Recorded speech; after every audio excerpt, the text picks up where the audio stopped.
the metropolis of today, New York City, 1940. A blend of buildings and streets in familiar colors, familiar patterns, familiar forms. Here are the materials we have used for years, architectural forms to which we are accustomed, life as we know it and live it today. Our camera sweeps the horizon, turning in the direction of a new world that symbolizes man's dreams, prophecies, hopes, and aspirations.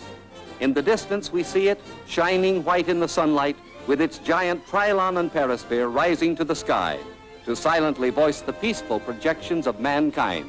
The New York World's Fair of 1940.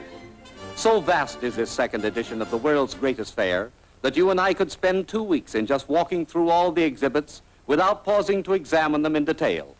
But let us skim the surface for a few moments, feel some of its excitement, color, and human interest, see some of its new marvels revealed for the first time, and examine in some detail one of its most beautiful buildings. Here, literally, is the greatest show on earth, this year bigger and better than ever, and through these gates come visitors from all over the world. Crowds, they're what make a fair a fair, and here on Flushing Meadows is everything a crowd loves: bands, gay flags, picturesque costumes and folk dances, color and movement, and never a dull moment. The 1940 World's Fair is dedicated to the twin ideals of peace and freedom. Probably no figure symbolizes these ideals better than that of George Washington. It wouldn't be a World's Fair without the participation of other countries. Here are the exhibits of many nations displayed in a haven of peace. Visitors may step into these buildings and view foreign art, industry, craftsmanship, and culture, pridefully contrived and beautifully displayed. The United States government, in its own beautiful building, gives an account of its stewardship, and the states have their own displays, dramatizing their attractions, their products, their history, and their progress. On every side is the beautiful and the strange, man-made waterfalls designed as an integral part of buildings, thundering in an incredible cascade, fountains leaping and dancing in the sun, flowers and lovely landscaping, unsuspected angles and vistas, a paradise for the camera fan. There's so much to see and wonder at, now and then we simply have to stop for rest and refreshment. Ah, that's an idea. Even in the midst of all these wonders, Mrs. Elmer and the children must have their ice cream cones. For the real key to what the future holds for us, look to the exhibits of industry and trade. For here are the forms and patterns of the new day, the fascinating new materials that are being introduced, the advances in technology, the things that will affect the way we dress, eat, work, play, travel, and live. Here are the advances in metals and plastics, the drama of progress in electricity, gas, oil, rubber, glass, the new materials for the building of homes, the new in-home furnishings and housekeeping, the improvements in communication and transportation, the authentic forecasts of life as we will come to know it.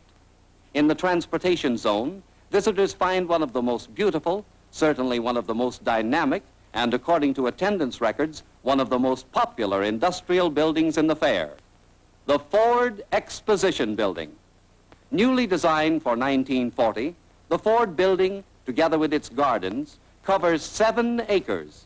It is strikingly modern in design and full of action. To the left of the front entrance is a huge statue of the mythical god Mercury, symbolizing fleet, effortless travel. The main entrance hall is a symphony in color and a fascinating introduction to what follows. Here is a panorama of the motor car age, starting with the first Ford car, built in 1903, and coming down to the present Ford, Deluxe Ford, Mercury, Lincoln Zephyr, and Lincoln, style leaders for the road of tomorrow. Visitors pause long before Henry Ford's first gasoline engine and marvel at the huge Mobile mural by Henry Billings, the first moving mural in the world, symbolizing the dependence of industry upon pure science. From 10 in the morning until 10 at night, the industrial hall is a scene of activity, with crowds thronging around the manufacturing exhibits. And dominating this scene is the central exhibit, the Ford Cycle of Production, a giant turntable 100 feet in diameter, weighing 152 tons and floated in 20,000 gallons of water. Here, dramatized by delightful activated models, is the story of how the automobile industry spreads employment back through its suppliers, back to the raw materials, and the millions engaged in their production. 27 typical raw materials are traced through their processing stages to the finished parts of a Ford car. With the cycle of production as a background, other exhibits show actual operations, the casting of molten iron, the growing use of farm products in industry, with a demonstration of soybean processing and the making of plastics, and a dramatic contrasting of handwork and machine work. This exhibit shows that the Ford car, if made by hand, would cost about $17,000, while machinery makes cars at prices people can pay and creates millions of jobs as a result. These are just a few of the highlights in this fascinating industrial hall. Directly off this hall is a new Ford Theater, where seated in cushioned, air-conditioned comfort, visitors witness a veritable three-star production. A ballet fantasy called 1,000 Times Nay, in which a talking horse takes the feature comedy role. A gala style show that combines the latest in fashions with the newest in motor car designs. And a full-length Technicolor motion picture titled Symphony in F, wherein the figures of the cycle of production come to life and tell an interesting tale. From the industrial hall, visitors stream into the garden court and onto the loading platform for a thrilling ride on the road of tomorrow, a dream highway of the future built as a part of the Ford Exposition Building.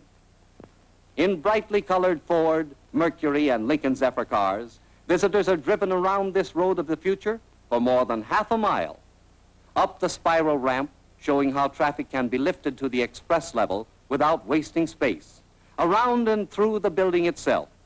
The Ford building is on the highest point of land in the fairgrounds, and the view of the fair from the road is one of the best. No cross traffic, complete separation of opposing streams of traffic, the road of tomorrow. In the landscape garden court, visitors are invited to rest and relax and listen to the music of the New World Ensemble under the direction of the famous composer Freddie Groffet. Using the latest type of electronic instruments, Mr. Groffet creates novel and interesting musical effects. Throughout every foot of this colorful, dramatic, and beautiful 1940 New York World's Fair, we find inspiration for new ideas and the grounds for renewed faith in the future.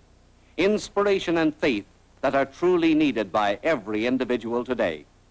And it wouldn't be a World's Fair without an amusement section.